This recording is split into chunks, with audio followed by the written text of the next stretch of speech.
Hello. Hi, how are you, bud? I don't know why my camera is so grainy. What's the setting on the pixels? I have no idea. Can I change that? I think so. It might default to a lower setting based on your Wi-Fi. Oh, I see. Let's see. You know, like it might choose something more stable. Yeah, How are you? I'm fantastic. I'm having a wonderful day. How are you? Good. Well, it's been weird. Sheeny's school system told us not to come into work on Monday because of the smoke. And so the teachers have been teaching remotely from home and only the administrators were allowed in the building. And we got an email just now, like 10 minutes ago, that said, we're expected back in the building on Friday. So they said don't come in on Monday, but you come in on Friday. Yeah, well, we've been home every day since then. Oh, I gotcha. So we're supposed to stay home again tomorrow, and like only administrators are supposed to be in the building. So it's just been weird. It's like another like week home, and I immediately told my boss, you know, like, hey, I'm willing to work, and I can do my job from here. So I have done a few hours each day, but definitely not the same. It's just been weird this whole year. Yeah, I know. I'm really looking forward to 2021. Right. Well, I'm deferring. I'm waiting to see. Yeah, let me retract that statement until after November. Several members of my seminary cohort are preparing to go to Canada if necessary. Yeah, I mean, that would be great if they would let us. Right? Well, I might have dual citizenship. Janine actually looked into it because my dad was a Canadian citizen. Oh, no way. Yeah.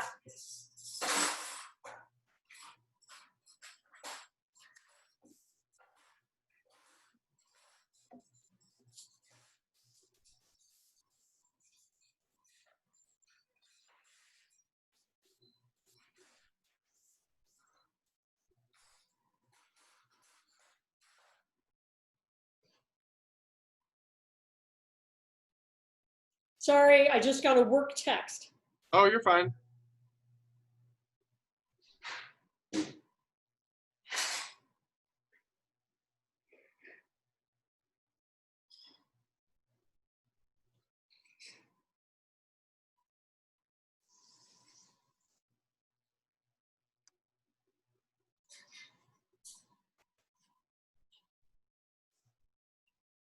I'll be right back. Okay.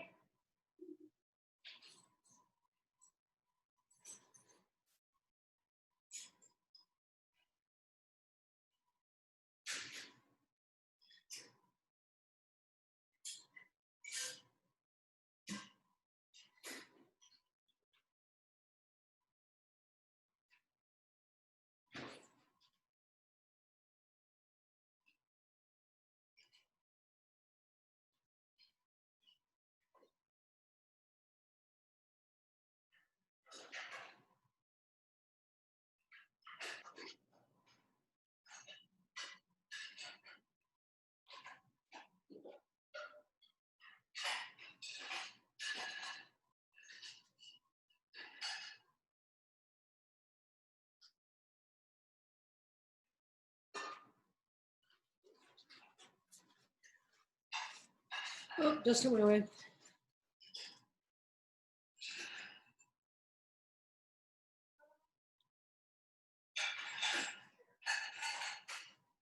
You're back. Okay, I'm back. Well, I don't know if it'll be just us. I imagine Rachel will join us, and then Sarah and Jane. Like today was Jane's first day home dealing with online school, and it sounds like it went kind of hard. So, because her kids just started Monday. Oh, okay. So they're still adjusting. And one of them is like, well, she's 8, I think, maybe 9. It's just hard. The kids just melt down. Yeah.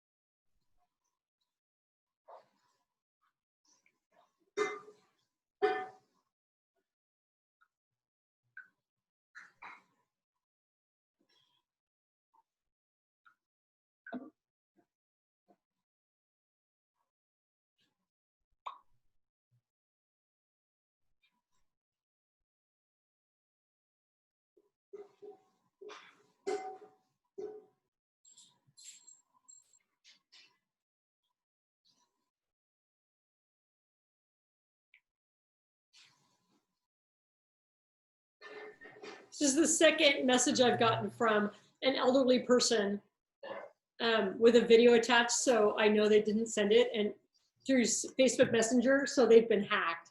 This is Oh, yeah. 2 days that have been hacked. Yeah, my aunt and uncle, they live in Arizona. My uncle's like messaging me and asking me about this new government thing. And then at one point I was like, can you tell me what dessert we made at our family at the holidays that is special to our family?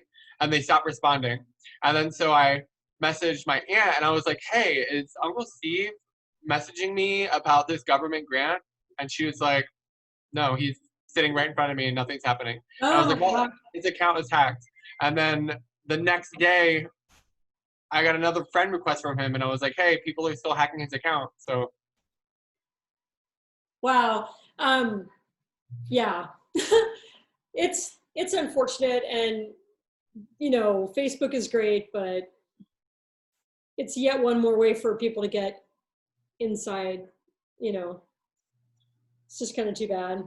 yeah. So,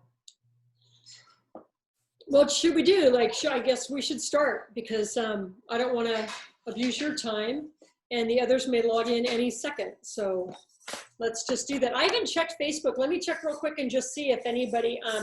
Okay. There, I texted that person back and said, I think you got hacked, and she's like, yep, I'm on it. Yep.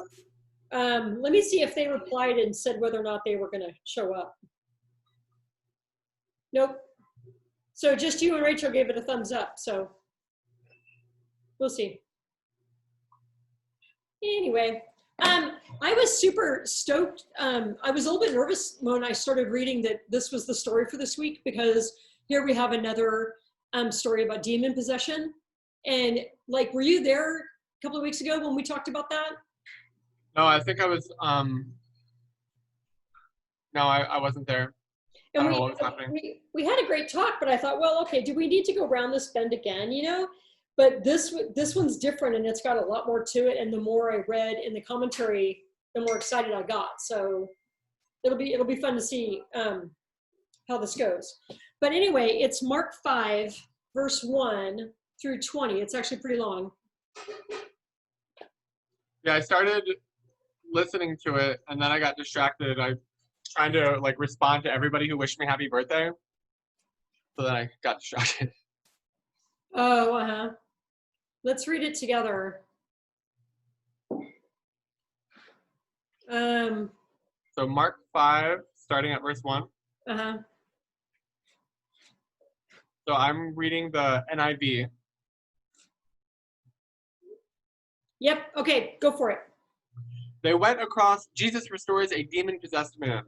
They went across the lake to the region of Gerasenes, I think. Gerasenes. When Jesus got out of the boat, a man with an impure spirit came from the tombs to meet him. This man lived in the tombs, and no one could bind him anymore, not even with a chain. For he had often been chained hand and foot, but he tore the chains apart and broke the irons on his feet. No one was strong enough to subdue him. Night and day among the tombs and in the hills he would cry out and cut himself with stones. When he saw Jesus from a distance, he ran and fell on his knees in front of him. He shouted at the top of his voice, "What do you want with me, Jesus, Son of the Most High God? In God's name, don't torture me." For Jesus had said to him, "Come out of this man, you impure spirit." Then Jesus asked him, "What is your name?" "My name is Legion," he replied, "for we are many." And he begged Jesus again and again not to send them out of the area. A large herd of pigs was feeding on the nearby hillside. The demons begged Jesus, "Send us among the pigs, allow us to go into them." He gave them permission, and the impure spirits came out and went into the pigs. The herd, about 2,000 in number, rushed down the steep bank into the lake and were drowned. Those tending the pigs ran off and reported this in the town and countryside, and the people went out to see what had happened. When they came to Jesus, they saw the man who had been possessed by the legion of demons, sitting there, dressed and in his right mind, and they were afraid. Those who had seen it told the people what had happened to the demon-possessed man, and told about the pigs as well. Then the people began to plead with Jesus to leave their region. As Jesus was getting into the boat, the man who had been demon-possessed begged to go with him. Jesus did not let him, but said, "Go home to your own people and tell them how much the Lord has done for you and how he has had mercy on you." So the man went away and began to tell in the Decapolis how much Jesus had done for him, and all the people were amazed. Yeah, so I'm looking at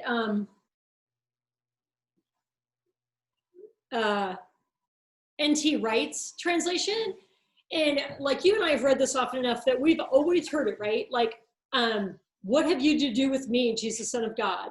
Or like, why are you talking to me, Jesus, Son of God, right? But this is how he has it. So I'm going to read the whole section from N.T. Wright, which I think it's his own translation. Okay. So they came over to the sea to the land of the Gerasenes. When they got out of the boat, they were suddenly confronted by a man with an unclean spirit. He was emerging from a graveyard, which is where he lived. Nobody had been able to tie him up, not even with chain.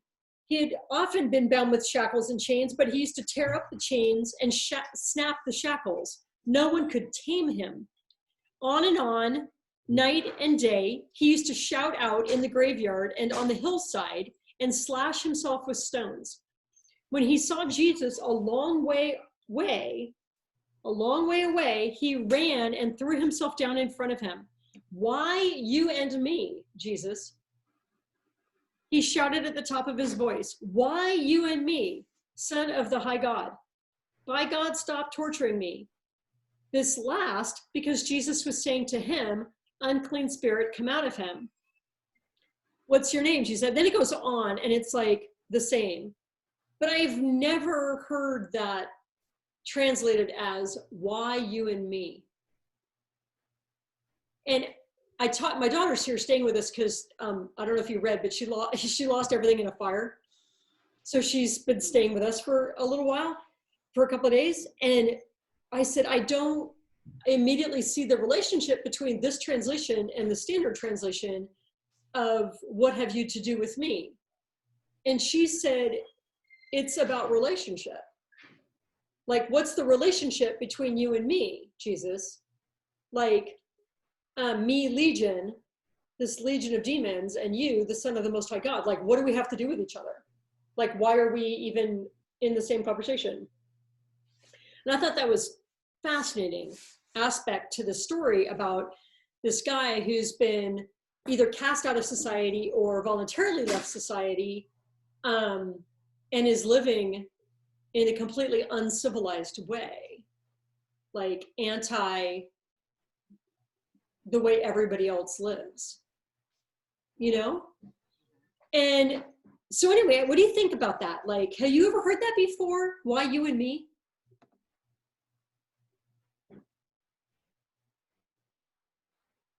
Dustin? I mean, I definitely remember the story. Oh, really? Yeah, so, I mean, I haven't read a lot of the Bible. Okay. Well, no judgment here. It just, this isn't widely preached because it brings up so many negative topics that a lot of pastors just like want to skip it, you know? Yeah. It's my favorite to study with people who like aren't super well versed in the Bible, because like you guys ask the best questions. Right?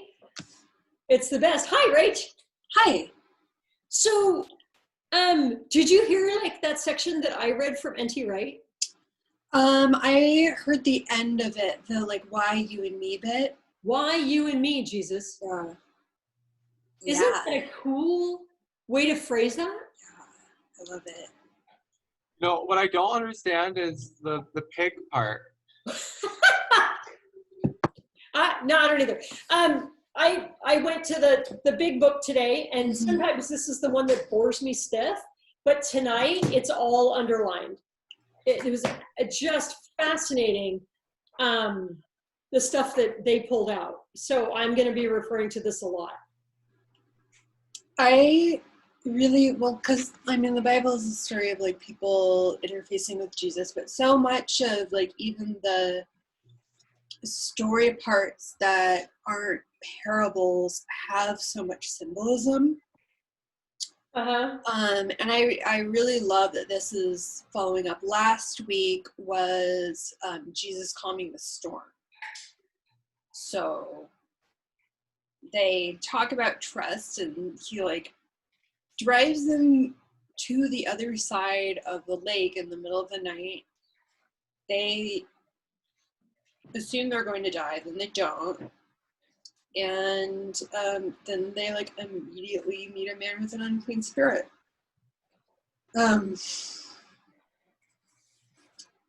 Yeah, he's so weird. He's such a weird man.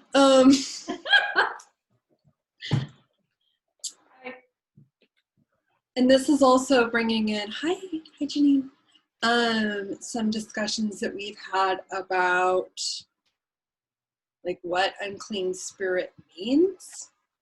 Right. Again. And this theme of like uncleanness. I don't know. It says the country of the Gadarenes. I don't know what that is. Gerasenes. Does yours translate it Gadarenes? Okay, yeah. So there's some conversation because the city called Gerasi or Geras isn't anywhere close to the sea. So if you were to take this literally, it's self-defeating because there is no such place. So does he mean the city of Gadarene, or does he mean like, is he just sort of generally speaking like in the area of the Gerasenes, where the Gerasenes live? But we're not literalists, so we don't get too tied up in that kind of thing. But I have heard Gadarene before. So in my Bible app, it says there's like this little blip where it says some manuscripts Gadarenes, other manuscripts Gergesenes, but then mine says Gerasenes. Yeah, so this has this nice map, and if I could get it close enough, you could see that there's a city called Gergas, and then there's a city called, an area called Gadarene. And so this is what they call the Decapolis, which means 10 cities. And so these are 10 Hellenistic or Greek cities in this area. And so it's no wonder that the names get mistranslated or cross-translated. And again, like, because we're not literalists, we're not concerned about whether or not this thing was like on the seashore or nearby. The story still has a ton of strength behind it, regardless of, how far the pigs had to run before they ran into the sea. But let me read you some stuff from this commentary, because again, like, I was just fascinated by what they had to say tonight about this. So either way you look at it, geographically, Jesus is in Gentile territory. Okay, so now going back, we know that Mark is writing to a Gentile audience, okay, to Jews. So he's writing to Gentiles, but whether or not they have become Jews, as a lot of early first century Christians did. They sort of converted to Judaism so they could follow Jesus as their rabbi, or whether or not they were just straight up Hellenistic Gentiles. Either way, at this point, Jesus is in Gentile territory. So now this story is written to Gentiles about their own stuff. Okay, so they're not wading through Jewish stuff at this point. And Jesus is breaking down barriers that separate Jews from Gentiles. So we all know, like, the traditional, like, part of what I preached about last week in a story in Matthew was that Jesus said, like, if you go to your brother and he's sinning and you say stop and he won't listen to you, then you take somebody else with you. And then if he doesn't listen to the two of you, then you take the church with you. And if you won't listen to the church, then you should treat him like a Gentile or a tax collector. And I've always heard that preached as that means you should have no more dealings with them. But actually, to treat somebody as a Gentile or a tax collector means that you should pour more attention on them because they need the gospel, right? So not ostracize, but evangelize, right? So in this story, we're in Gentile territory. What the heck is Jesus, a good rabbi, doing in Gentile territory talking to, oh my goodness, Gentiles, right? So here he has blown through that wall, right? And he is breaking down barriers that separate clean from unclean, right? And we've talked about the sea before, right? The sea is everything bad. The sea has monsters as far as these folks are concerned, right? And the sea that he was in last week for the storm, right, is actually a physical barrier between Jewish territory and Gentile territory. And he has literally crossed the Great Divide and is now in Gentile territory on the other side of the sea. So from this point on in Mark's gospel, he'll go back and forth across that barrier time and time again. But because we're not from there and because we don't think in terms of Gentile and Jew, we miss that memo and the importance of that in the story, right? And then the commentator talks about the social and religious chaos that's found in this story. And I was like, wow, that's a great way to put that, right? This isn't just the story of one wild and crazy guy. This is the story of societal and religious chaos. And so the commentator says that to the Gentile audience this was written for, they would get so much more out of this and read it on so many more levels, even than a Jewish person would, or that we can, because of the way their lives were lived.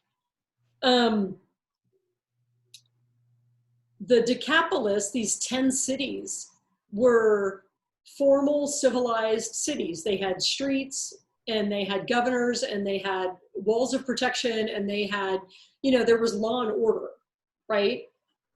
And so the commentator brings out this idea that this wild and crazy guy, the demoniac, right, is living outside of civilization. And to the Gentile readers of Mark's gospel, that would have been the most horrific part of this whole story. Because to them, to live outside the city walls is to live in chaos. You have no way to protect yourself because protection comes from being around a lot of people. Even the Romans provided some protection. They provided law and order, and this man has none of that. So he's living like an animal among other animals, like with no humanity, right? And then it goes on, it does call this what they call an exorcism story, and there's a lot of them in the New Testament, even in the Old Testament. And they follow a pattern, right? For example, one of the parts of the pattern is that the person who needs to be healed will prostrate themselves either before or after the healing. So they give praise or they recognize the divine power that healed them. That's just part of a typical exorcism story, and this story has that among other things, right? So in the Jewish world, we've talked about before, the ritual practices of their everyday life separated the whole world into categories that were either clean or unclean. And so when you read the story in that context, can you guys think of at least one way that this story has an aspect that's either clean or unclean? What's that? Well, already the spirits are unclean. Yeah. 2, they're in Gentile territory. Mm-hmm. 3, there's a giant flock of swine. Pigs. Pigs are dirty, pigs, sorry. right? Pigs, but pigs are physically unclean and ritually unclean. Mm-hmm. And then the culmination is that the unclean spirits enter the unclean creatures and throw themselves into water. Right. And water is a tool of cleaning. Right. So water can represent what, the waters of baptism represents cleaning. There's another aspect, and that's it's a graveyard, and you should never touch any dead thing. And this guy lives among the dead things. So he could not get more unclean if he tried, and he's clearly been trying. Right? So he's just as impure as you can get. And for those of you who'd like to do more study, you can look at Isaiah 65.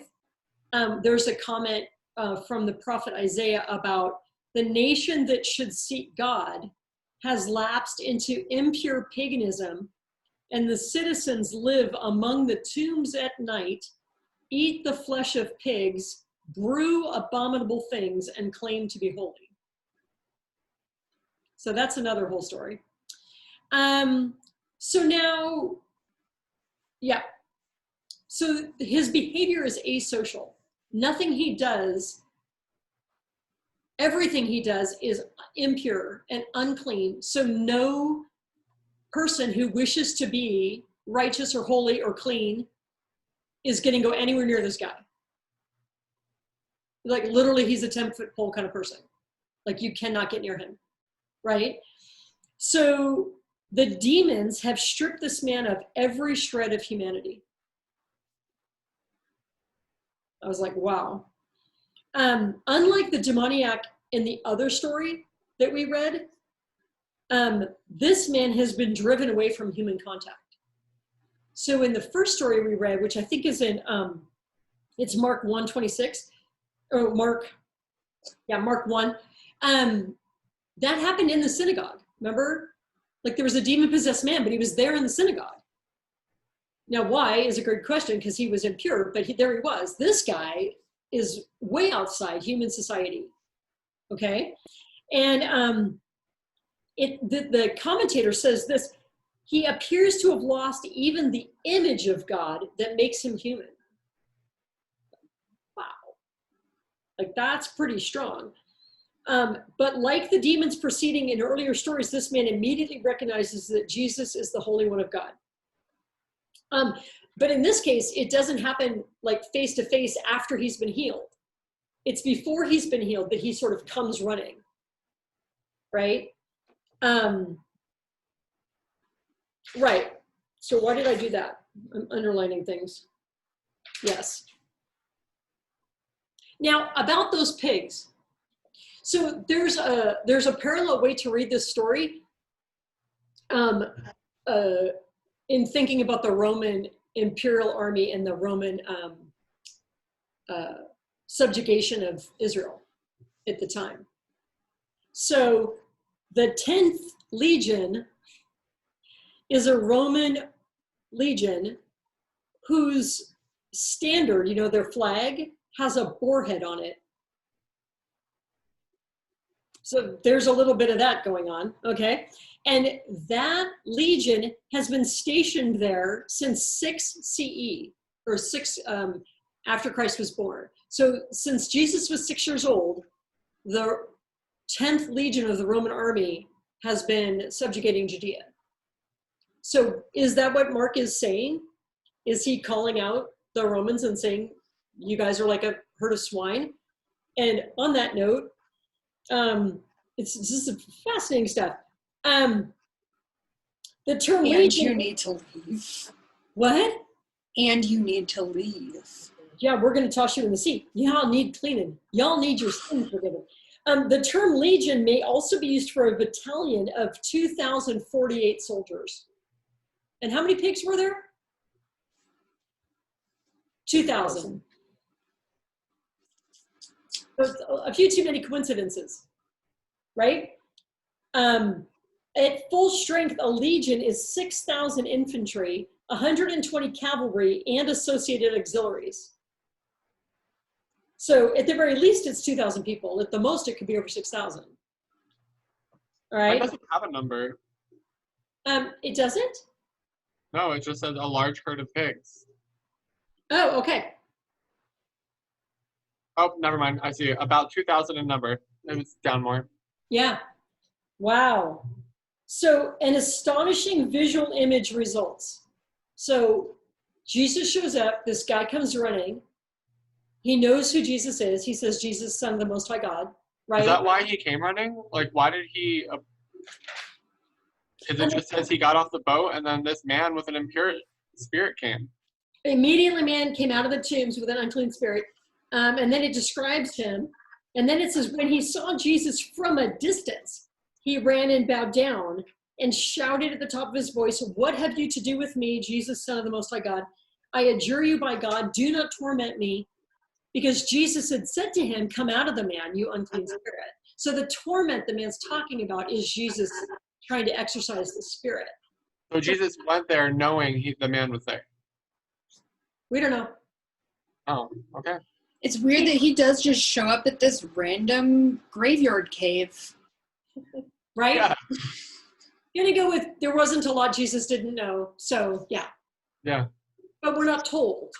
Explicitly, we're not told. I mean, maybe there were just like a bunch of demon-possessed men at graveyards all along the coast, and they just happened upon that one. You know, I don't know. Could happen. We don't know. So picture this. So using this imagery of the Roman army, right? Taking the word legion literally. Here's the visual image. As soon as Jesus steps into Gentile territory, a legion prostrates before him, and God's kingly power subdues imperial domination. Right?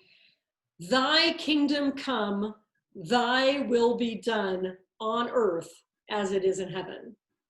Right? Like, this is just portraying that on a level that I always miss, because I just want to talk about pigs and graveyards, and I miss all the Roman army stuff. Isn't this cool? I'm gonna admit, I'm a bit upset that he's like, oh, this food source. Oh. No. Yeah. Into the water. Yeah. Oh, your job. Whatever. Yeah, I mean, because it talks about the swine herds, like they're like not sheep herders, they're swine herders, that they go and tell everybody what happened. And I wonder what their story is. Like, dang, dude, like killed all my pigs. Jesus came and killed them all. They fled. They're like, this man is now friends with the demon dude. He's killing our pigs. Right. So is it any wonder that then the townspeople say, could you please leave? Like, we implore you, like, go away. Did they come down to like tell him, like, you need to not be here anymore? Yes. Leave our pigs alone. And so then again, the commentator goes on and he says, true to their character, the legion destroy the swine by causing them to stampede into the sea and drown. Because the Roman army's goal was to subdue the people to the point of killing the people. Like, they didn't care what it took as long as the people shut up and did as they were told. So true to their character, that's what the legion of unclean spirits does to the pigs. It drives them to their death. Like, whatever it'll take to shut them up and subdue them. And that's what it took, was driving them into the sea. Right? And yeah, I just think this is fascinating. Another fascinating part about their response is there's this man who's been tormented. They haven't been able to deal with. They've tried to chain him. Hasn't worked. And they've just sort of left him to his own devices. And now he's healed. And they're more concerned with protecting their property. Right. I've changed my mind. Yeah, nobody says, oh, yay, he healed that guy. They're like, no, get out. And then this guy's like, I don't want to be here. These people are assholes. Right. Yeah. like, so what does the guy do? What's the demoniac's response? He asked Jesus to take him with him. Right. And why doesn't Jesus say yes? Why does Jesus go no? To spread the word. Huh? To spread the word. I will say, Jesus has just had like a massive crowd with him in Galilee. He goes across the sea in the middle of the night. No one knows where he's gone. And then if he shows back up with just like a naked Greek man, people will talk. People are already talking, but this man is not, it's not going to be easier for him in Israel.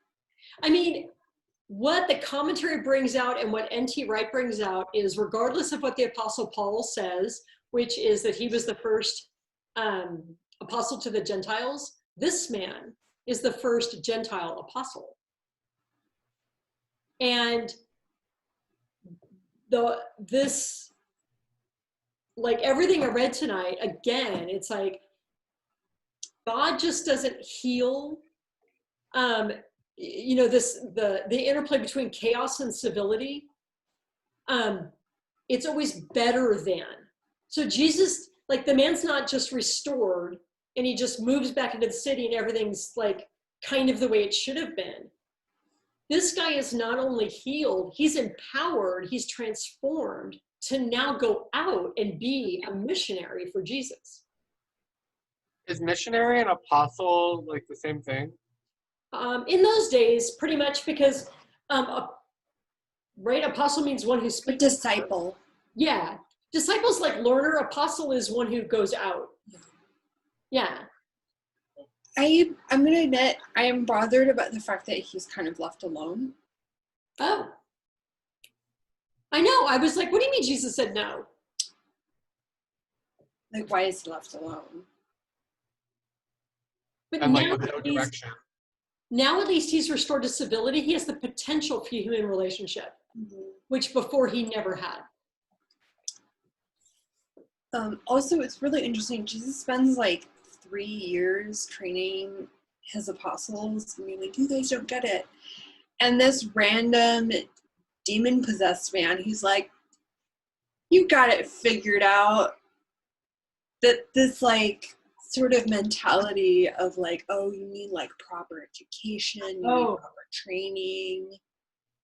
Maybe what we need is transformation, and this guy had it, but the disciples didn't, because they hadn't experienced this kind of like true transformation, true metamorphosis from what was to what is, and until they did, they weren't ready to go out. You know, it's a very like experiential based knowledge, which is rad, and also pretty anti-Roman, anti like Greek philosophy too. It's fascinating stuff.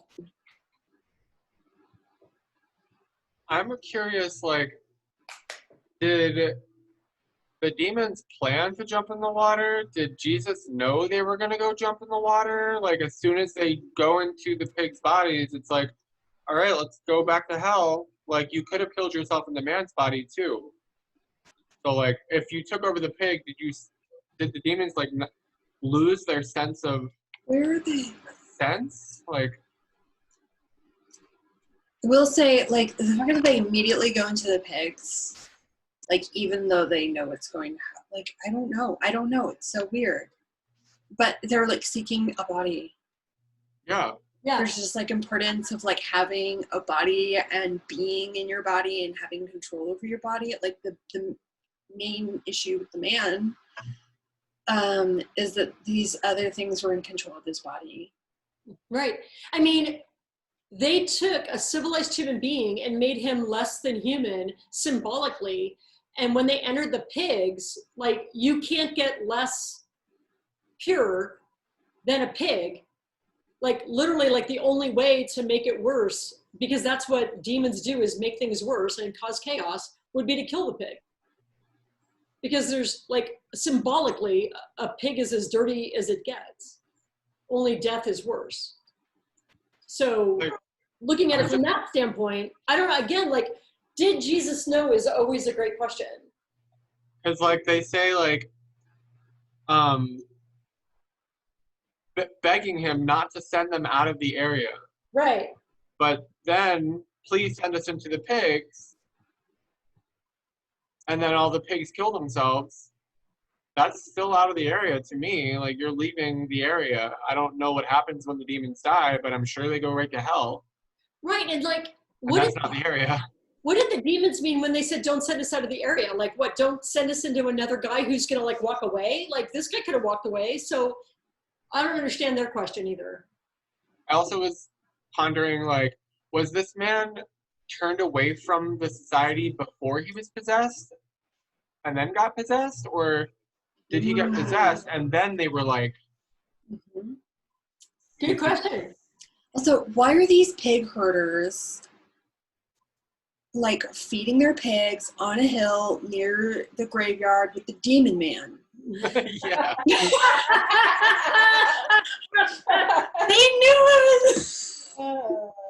They knew he was probably gonna like fling shit at them or something. And I have no idea. I'm sure if I have Bible scholars got like chaos. This whole thing is chaos. And there's no explanation for any of it.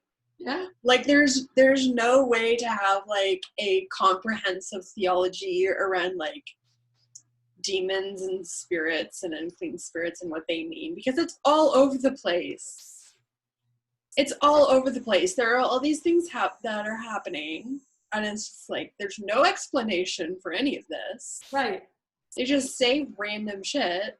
And so N.T. Wright talks about this whole idea of demon possession. I thought it was interesting, especially because this is our second go round with this idea. So he says, 2,000 years hasn't given us much more insight into the strange condition they call demon possession. For such a phenomena in our world too. Parenthetically, he says, just because some people become paranoid and insist on seeing demons behind every bush, causing every problem in life, that doesn't mean there aren't malevolent forces out there that can get a grip on people, perhaps especially when a society crumbles under an alien power like the Romans. So the way these people would have ordered their lives has been turned upside down by the Romans. And so N.T. Wright saying, isn't that a form of demonic possession? Like the Romans are acting as demons, causing chaos in people's lives. Powers and principalities. Also, occupation is a traumatic experience.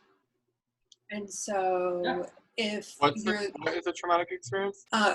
Occupation from like being possessed. Yeah, being like occupied by an imperial power. Oh, you mean as a people group? Yes. Yeah, it's super traumatizing. And so if you're the kind of person who reads this and you're like, okay, well, maybe I don't believe in demonic possession, but that sounds like something that like ancient people would have described, like the experience of having schizophrenia as of like being like yelling things and behaving erratically, like gross conceptual disorganization, not being able to function in a traditional society, being like very aggressive,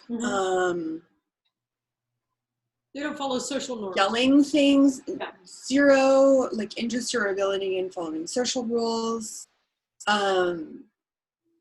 saying things like don't send us out of the area, which like doesn't make sense. It would make sense to be like, okay, well, maybe this is the experience of a schizophrenic, someone who has schizophrenia, which adverse childhood experiences do have correlation with developing serious mental illness. Oh yeah. So N.T. Wright says this: why Jesus went to that bit of territory, we'll never know. But what he did was not only dramatic, it was deeply symbolic. Many in the area, Jews and non-Jews alike, must have longed to see the Romans pushed back into the Mediterranean Sea. If they read books like the Book of Daniel, they would, as we saw earlier, understand the sea as the place where the monsters came from. And the monsters are like cartoon characters standing for the big hitters on the world's political scene. Rome was the monster of all monsters. Rome was unclean. Rome was a nation of pigs. The best place for Rome is back in the sea. So, yeah, I love it. I just love it. And then the commentary, and I don't think N.T. Wright talks about it that much. I think it ends up with talking about homeless people a little bit. But and I hate to draw those conclusions because I don't want to paint people that are less than best housed as being dirty or unclean or scary or any of those things. But that is how people in our society treat them, regardless of how they are, right? And so it's not, we're not doing them any disservice to call that out. It's in us, not in them, right? It's the way we treat them, right? And I think for us here in Spokane, this might be the closest we can get to a picture of what this man's life looked like. Because when we see people living in the streets with a variety of mental illness, whose society has rejected, who cannot function for whatever reason in the quote civilized society we've set up, we dehumanize them, right? We try to bind and shackle them and hold them down and make them conform. And we know a guy, a young man, and he says, I choose to live on the streets. I like to live rough. It's like, okay. I mean, we don't understand that. And that's part of the problem is until we understand it, we're going to judge it. Right? And I'm going to judge it wrong. I'm going to say he's got something the matter with him if he'd rather live outside than live in a house. Who am I to say? Right? So all of our ideas about civility come into question. And so it works as a metaphor to say that this man could be homeless. Does that make sense? Not because he's bad, not because he's unclean, but it's because that's how people treat him, right? And we've talked about mental illness before, and I'm somebody who lives with, a form of mental illness, so, and has, adverse childhood experiences and things like that. Right? And definitely parts of institutionalized society have told me I'm unacceptable just because of my past. And it's okay, that's great. And yet I get up and go to work every day and I'm a decent human being, so you're welcome. But like the stigmas and the negativity exist. We have different standards than Jewish standards. We don't care whether or not our folks living on the street are eating pork. Like that's, but if they're doing drugs, now we're going to judge them. Now we're going to say they're choosing to do wrong things, even though we know that chemicals have an effect on our biology and they can be addicting, and it's not necessarily our choice, right?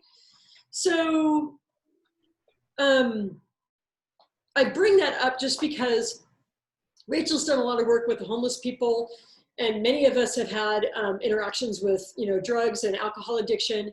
It's like, I don't want this story to remain a painful place to visit if we hear this preached in another church and they say, this guy's just like one of our homeless people, or this is just like one of our drug addicted people, or this is just like somebody with mental illness.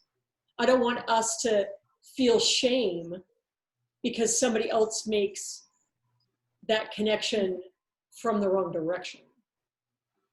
Does that make sense? Yeah, that makes a lot of sense. I mean, like, I was homeless, and like I am a drug addict and an alcoholic.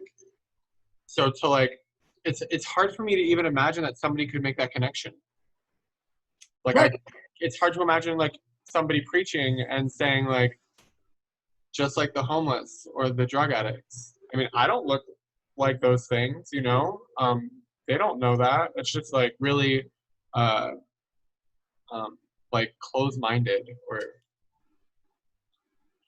really crazy. Yeah, it's part of that whole pull yourself up by your own bootstraps mentality, which is just stupid. Don't even get me started. What demons do you need Jesus to take out of you? Yeah. Right? Instead of like, oh, you know, the demon of internalized like white supremacy or like internalized classism. Yeah, externalized homophobia. Thank you very much. Yep. So a lot of those things are externalized, not internalized. But yes, you know, like they're just blatant. My sister, like I have two sisters, and one of my sisters famously said once, anybody who's poor is either lazy or stupid. And she now would probably either deny she ever said it or try to retract it. And yet everything she says supports it. Mm-hmm. Like I have a brother who's been in and out of work and who has been without a good home and who has been, you know, is probably still an alcoholic. And like everything she says about him is, oh my God, what a sad sack. He's just such a pity party, blah, blah, blah. Why doesn't he just get a job? A, you're not helping. B, shut up. Also, I just like this discussion about like civilization, because civilization is such like an imperialist mind frame. Yeah. Is Jesus is homeless. And he goes to a man who's also just sort of living rough. And he's like, okay, you get to actually have control over your life. And this man who's not civilized then goes to civilized places and is like, there's actually like a better way. And also fuck the Romans. Yeah. I mean, again, here's the Bible speaking to situations we literally run into every day on, you know, the streets and corners in Spokane. And it's a continuing reminder to me that like this young man that comes to our place every other week or so and says, hey, do you guys have any work for me to do? And we're like, sure, mow the lawn or, you know, carry the heavy thing that the old ladies would prefer to not carry. And we'll give you money, happily so. And then he goes away and he disappears. And we've had long conversations about, well, what if we this and what if we that? It's like, what if next time he shows up, we just give him another $20? And he's happy. You know what I mean? And like, he wants to work. He says, I don't want a handout. I'm happy to work. And last time he came back, he'd found himself a job. We're like, great, you know, we give him affirming, you know, statements and say, that's way to go. Like, where are you working? That's so awesome. Like, that'll look great on a resume. But why do I think the guy needs a steady job with a steady paycheck and a roof over his head? Why? Like, why do I think that living rough until he's 90 is an unfulfilled life? Why? Honestly, I had the best time when I was homeless. I can't say that I hated it. Like, I was homeless because I couldn't pay my bills because all my money went towards, you know, drugs. But like, when I think about it, like, looking back, yeah, it was kind of a struggle. But at the time, I didn't feel struggling. I didn't feel struggle. You know, I still worked, but I just happened to sleep in a park. But I was having fun, you know, and I was 21. So it was just like, I don't know. Like, I was that person that chose it. And it was summer. Like, I didn't care at all. I wasn't looking to live anywhere. I was just, I needed as much money as I could for other things. Yeah. And I was happy. Right. And again, it's just like, so I have to question myself. Like, some of my favorite writers that I was required and then happy to read in seminary were these people in the 3rd, 4th, 5th, 16th century. They were the people that like did not conform. They were the people that said the crazy thing that they were told by the powers that be, by the church, right? By society, by Germany when it was as big as Rome, by whatever. Don't say those things out loud. We're gonna lock you up. Joan of Arc, one of my all-time like heroes, right? Literally said such crazy stuff. They burned her to death. Like, why do I think, how can I hold these two things in tension in one person? That I find that heroic and epic and like celebrating parts of our humanity that I don't get to celebrate, right? And then I also have this judgmental half that says the boy just needs an apartment. And he's perfectly happy. Why? Who am I to judge his happiness or his productivity level? You know? His like agency. Yes, his agency, his form of being. Yeah, I have to go, guys. I'm loving this conversation, but I do have to go. All right. Bye, Justin. Bye, Bye, Justin. guys. Yeah, it's fascinating stuff. I'm reminded, I just read an essay by feminist writer Sarah Ahmed, and it's called Wiggle Room, and it's about how like these actual, like we get put into these boxes, and oftentimes the boxes are too small for us, and so then we make ourselves smaller to fit into these boxes. Yes. And the boxes get smaller because we're smaller and we're not taking up space. And then like and acting in a complaint about the box is actually like creating space. But that in order to make wiggle room, we actually have to wriggle, which is almost like a violent twerking motion that's often like, the word wriggle is often used when you're like trying to escape something, oftentimes by like devious means. Oh, right. And that in order to make wiggle room in these boxes that we are forced into, we have to move and exist in a way that the people who made the boxes see as devious. Yep. And so in this, Jesus is seen as devious. That's They're why like, they're asking to leave. That's why they're like, get out of here. Yeah. Yep. They're like, we were pretty comfortable with this scenario. We were comfortable just leaving him be and like taking our pigs out by the demon man graveyard. Right. Right. And even though he was outside society, at least they had categories for it. Mm-hmm.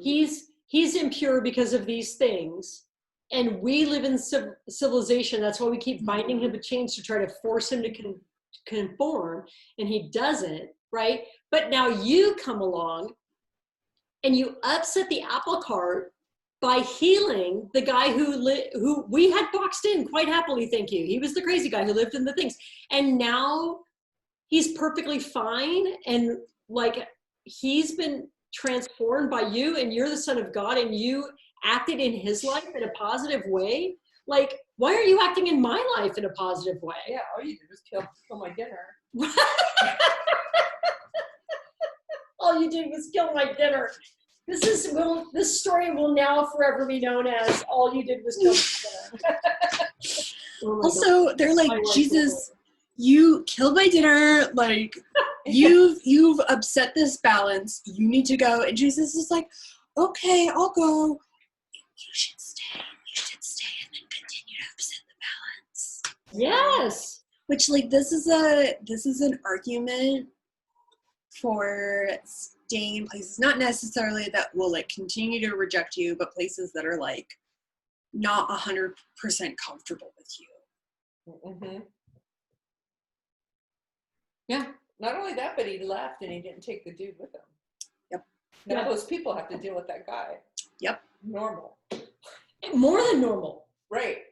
Now he has this great story that the Son of God saved him. And he's never going to shut up about it. And yeah, and they got nothing out of the deal. And no dinner. Mm-hmm. Yeah. I mean, I love reading these texts again and again and again because I never would have seen that in there 10 years ago. That's so good. It's so good. You know, I don't want to go on and talk about the woman with the flow. Let's wait. Because she probably has as much to say to us as Demoniac Man. Yeah. And Yeah. I don't want to just take her wait until next week and do it with everybody. Demoniac. We're naming our next child Demoniac. I love it. That's a dog name. Speaking of dogs, we're on the waiting list for a puppy. Janine sends me pictures at work of these adorable little puppies, which I've been wanting a puppy. And so she sends me these gorgeous little pictures. I'll show you the pictures. You And guys then are gonna you- get a quarantine puppy. I know. I said, can we, well, we talked about it way before quarantine, but I said, can we get a little girl? Because they say it's better to not have dogs of the same sex. And so I was like, can we get Jack a little sister? And she's like, yeah. And I'm like, can we name her Jill? And I think it took her a while to get Jack and Jill. And then she said, no, we have to name her Kate. Because we were watching the show Lost, and Jack's true love is Kate, which I don't think translates quite as nicely, thank you, as Jack and Jill. Also, the Jack and Kate, Sawyer, Right? Juliet, like love quadrangle, so weird. Way too many people in that story. Way too many. Finally figured it out. Kate took like for flipping ever to finally figure that thing out. But I love that show. I'd never heard of it. And she got me started watching it, and then we had to binge watch it, and we finally finished it. That's the perfect time to watch Lost. Because it's like everything's already confusing. Like once So where are they? You know, it's the Dharma Initiative, who cares? it was good though. I liked it. We had such great philosophical conversations about like, so where are they and where are they going and who is Jacob and why doesn't his brother have a name? Mm-hmm. He never does have a name. Mm-hmm. He's scary black man, black cloud thing. Mm-hmm.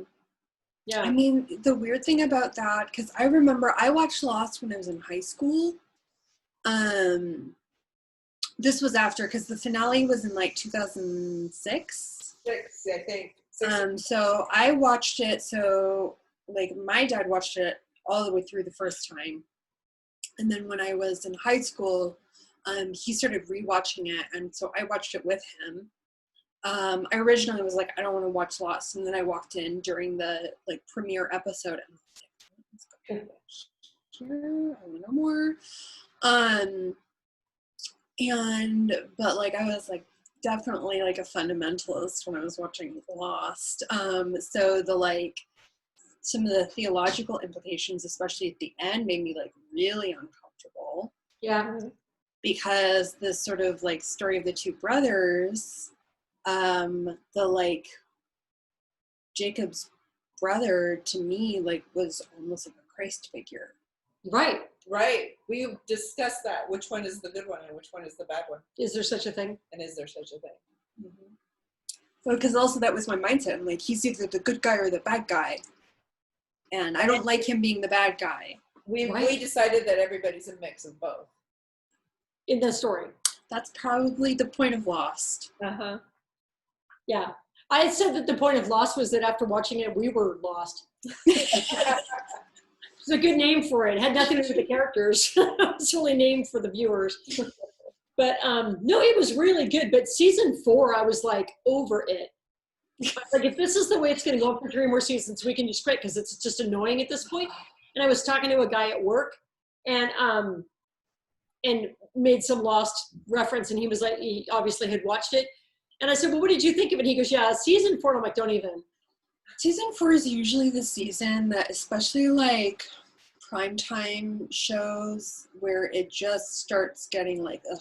Because that was I think the last season of Heroes. It was like 4 or 5, and it was bad. It was That's when really they try bad. to stretch things out and just. I feel like writers write 3 seasons, and if they do well, now you have to come up with more.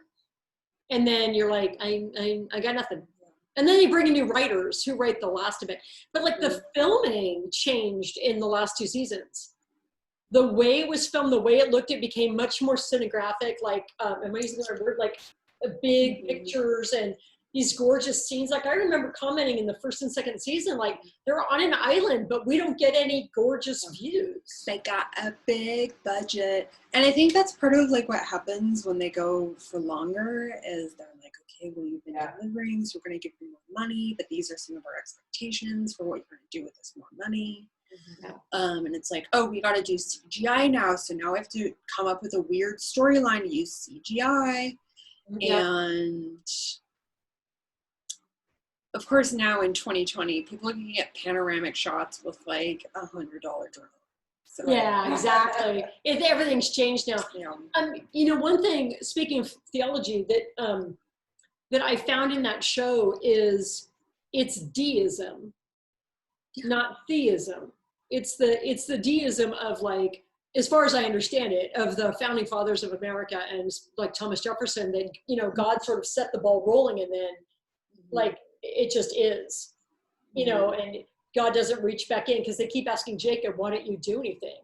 Like the black cloud guy affects the humans. He kills them, he does things to them. Jacob doesn't. Why doesn't Jacob reach in and stop bad things from happening? Is Jacob a god? Right. It's more like mythology than theology, right? But it was really an interesting way to have that conversation. Like, who are these characters, and do they line up with anything? Or is this somebody's own? I mean, it seems like there's a bunch of different religious values and symbolism that are happening. I love that in the final scene is not in a church. It's actually in a funeral parlor, and the room that looks like a typical church has all the faith symbols, like a funeral parlor would or should. So that was good. They did a good job of getting, like, admitting that, like, we're talking about religion, but we're not going to talk about religion. Yeah, I liked it a lot. And like the way that people like relate to faith as it is like a foundational thing, and a huge part of the show thematically is like, I don't know if I'm not super well versed in media, so I can't say Lost was the first to do this, but making like people's backstories an integral part of the show. Huh. I think it was one of the first ones to do that. Because it's that like sort of, It's like there's like a very specific lost transition where something is happening, and then it sort of fades to black, and it's like, okay, well, this is what was. And then in later seasons, they're like, actually what was and what is and what will be are all like existing in the same space. Yeah. Which is also like a different cosmology than a typical Christian cosmology, and a different way of viewing time.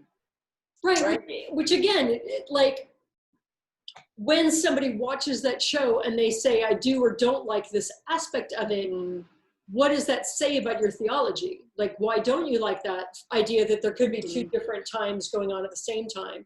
Oh, well, because I believe that God created time and it's linear. Oh, okay.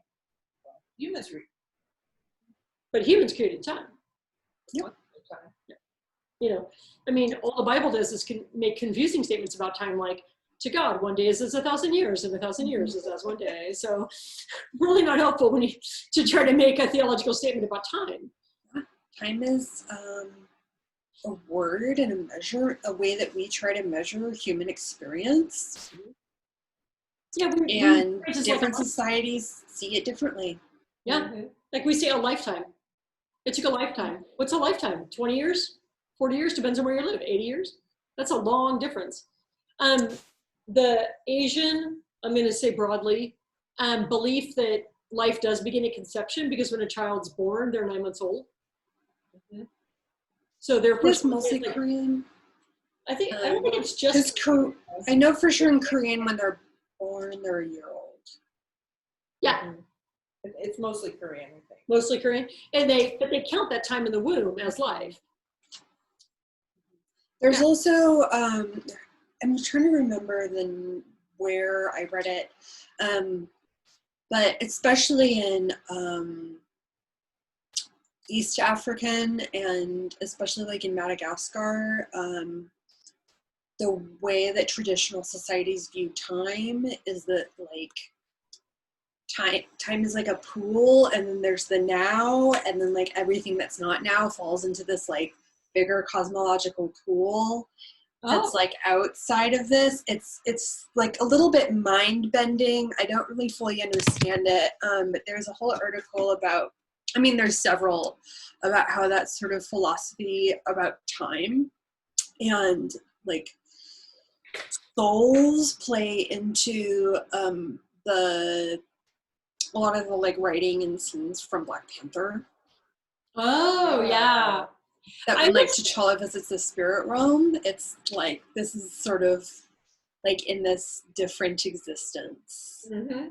It reminds me of the Narnia stories about the pools in the forest, but you don't see those until like the second to the last book or one of the middle books, and they're not written chronologically anyway, but that you can come out of one pool and step into another, and it's not just a different place, it's a different time.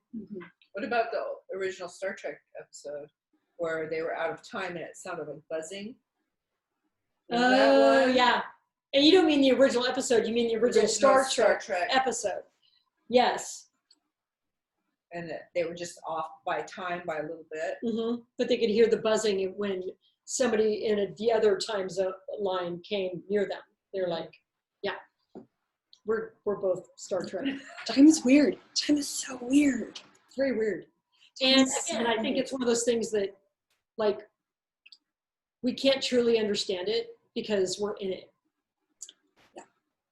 Don't you have to be an order above it in order to understand a thing? It's, well, yeah, it's one of those things where, like, one fish says to two fish, like, how's the water, boys? And they're like, great. And then they swim away, and they're like, what's water? Yeah. Like, we're just in it. We're just in it. And we can try to, like, quantify it, and we can try to, like, use words to describe it. And we can try to, like, look at what it does, but we'll never actually fully understand. That's right. Time. That's right. And on that note, I think we will end our time. Yeah, perfect. There's a pastoral. Thanks for chatting with me about Lost. All right. It's good stuff, you know. I love these talks. Just love them. So, all right. Okay. Anything Have a wonderful week. Just that the smoke goes away. Yeah. We'd like to go back to work. We've been sitting home all week because Cheney closed the school buildings. So I've been working from home because I'm able to, because my new job. But Janine was supposed to have students in a room for the first time since March. No, it happened. So we get to go back Friday. Hopefully. Right. I mean, so far they're saying everybody's expected in the building on Friday. Now, if something changes, obviously. But, yeah. My whole body is just like this. My dog is like, I need to leave this house. Oh my God, yeah. God. Yeah. Our chickens finally laid eggs. We've gotten 3 eggs. Yay, that's so exciting. Yeah, they're a little confused because they're laying them in the outdoor cat house. So, I don't know. Which speaks to just how easygoing our outdoor cat is. But they knock on the back door now. Like constantly, like all day, and I have to go like scream at them and chase them off the deck. And they now fly at it. Like, they're not mad. Like whenever we go out there, like, oh look, humans, and they come running. You're like, get away! It's like very interesting life we have now. You're so funny. Yeah, we're yelling, leave me alone! We're running away from our chickens. I may or may not have filled up a chicken today to see if it had an egg. You gotta do what you gotta do. We're all doing the best we can. I think this video is about 5 minutes too long. Okay. Wait, did you record? Okay. Okay. All right. I lost chats. Okay, bye. Love you, bye.